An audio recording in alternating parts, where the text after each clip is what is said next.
आपला भारत हा विविध संस्कृतीने नटलेला देश आहे.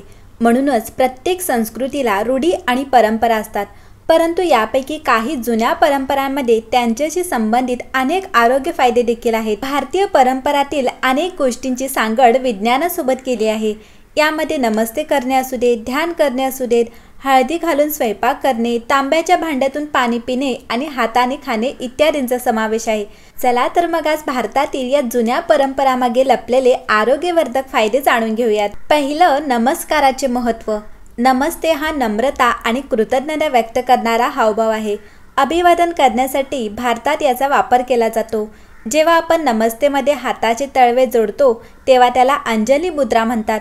अंजली मुद्राचा नियमित सराव केल्याने एकाग्रता वाढते, मन शांत होते आणि तणाव दूर होण्यास मदत होते. मंदिरातील घंटा. परंपरेने मंदिरातील घंटा वाजवून पूजा सुरू केली जाते. घंटा वाजवण्यात शांत आवाज व्यक्तीला लक्ष केंद्रित करण्यास आणि स्वतःशी जोडण्यास मदत करते. घंटेचा आवाज, आनंददायक आवाज, मेंदूच्या डाव्या आणि उजव्या बाजूला एकसंधता निर्माण करतो. हा आवाज मानवी शरीरातील 7 चक्रांना सक्रिय करतो. ध्यानाचे महत्त्व. साधकाचा आत्मा आणि परमात्मा यांच्यात ऐक्य साधणे हा ध्यानाचा उद्देश आहे. ध्यान केल्याने तुमचे शरीर, मन आणि इंद्रिये शांत होतात. ध्यान केल्याने एकाग्रतेची पातळी वाढते. तुमच्या भावनिक आरोग्याची काळजी घेण्याव्यतिरिक्त डोकेदुखी, निद्रानाश, सांधे आणि स्नायूंच्या समस्या कमी होण्यास मदत होते. आता हाताने अन्न जेवणे. बोटांच्या मज्जातंतूचे टोक पचनास प्रोत्साहन देतात. आयुर्वेदानुसार आपली 5 बोटे 5 तत्वांसारखे आहेत. त्यात जमीन, जल, अग्नी, आकाश आणि वायू इत्यादींचा समावेश होतो. यामुळे शरीरातील 5 तत्वे जागृत होतात. याने केवळ भूकच नाही तर मनही तृप्त होते. वेदांनुसार हाताने अन्न खाताना स्पर्श केल्याने चक्रांना चालना मिळते आणि अनेक फायदे होतात. तांब्याच्या पाण्यातून पाणी पिणे. तांबे हे मानवी आरोग्यासाठी आवश्यक खनिज आहे. तांबे पाण्यात असलेली बुरशी आणि बॅक्टेरिया यासारखे सूक्ष्मजीव नष्ट करू शकते. तांब्याच्या भांड्यातील पाणी देखील शरीराचे pH संतुलन राखण्यास मदत करते. तांबे अशक्तपणा, कमी कॅलेस्ट्रॉल आणि ट्रायग्लिसराईड पातळी रोखण्यासाठी ओळखले जाते. स्वयंपाकामध्ये वापरली जाणारी हळद. हळद हा भारतातला पिढ्यानपिढ्या वापरला जाणारा मसाला आहे. याचा उपयोग अनेक गोष्टींसाठी होतो. हे केवळ जेवणाची चव वाढवत नाही तर अनेक धार्मिक समारंभातही वापरले जाते. हळदीमध्ये अनेक औषधी गुणधर्म आहेत. हळदीमध्ये अँटी इन्फ्लेमेटरी, अँटीऑक्सिडंट तसेच कर्फ्युमिन नावाचे अँटीऑक्सिडंट असते.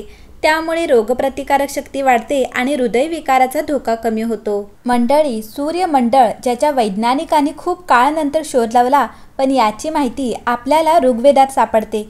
ऋग्वेदानुसार सूर्य आपल्या कक्षेत फिरतो आणि फिरताना पृथ्वी तसेच इतर ग्रहांची एकमेकांशी टक्कर होणार नाही याप्रमाणे त्यांच्यात संतुलन बनवून ठेवतो. पृथ्वी आणि सूर्य यांच्यातील अंतराबाबत हनुमान चालिसामध्ये सांगण्यात आले आहे.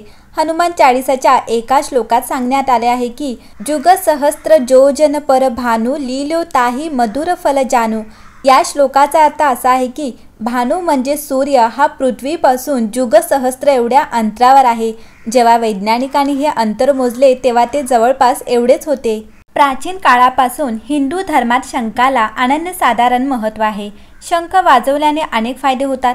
मंडळी, शंख देखील शुभ मानला जातो कारण देवी लक्ष्मी आणि भगवान विष्णू दोघांनाही तो हातात धरला आहे. पूजेदरम्यान शंख फुकल्याने वातावरण शुद्ध होते. त्याचा आवाज ज्यांच्यापर्यंत जातो त्या प्रत्येकाच्या मनात सकारात्मक विचार निर्माण होतो.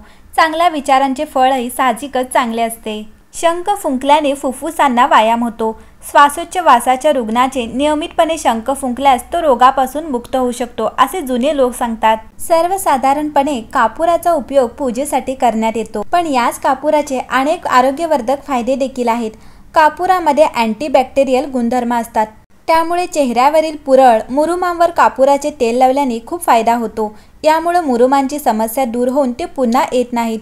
वेगवेगळ्या कारणांमुळे चेहऱ्यावर बऱ्याच वेळा डाग येतात. अशा वेळी नारळाच्या तेलात कापूर मिसळून चेहऱ्यावर लावल्यास डाग दूर होतात. तसंच चेहऱ्यावरील कोरडी त्वचा कमी करण्यास देखील मदत होते.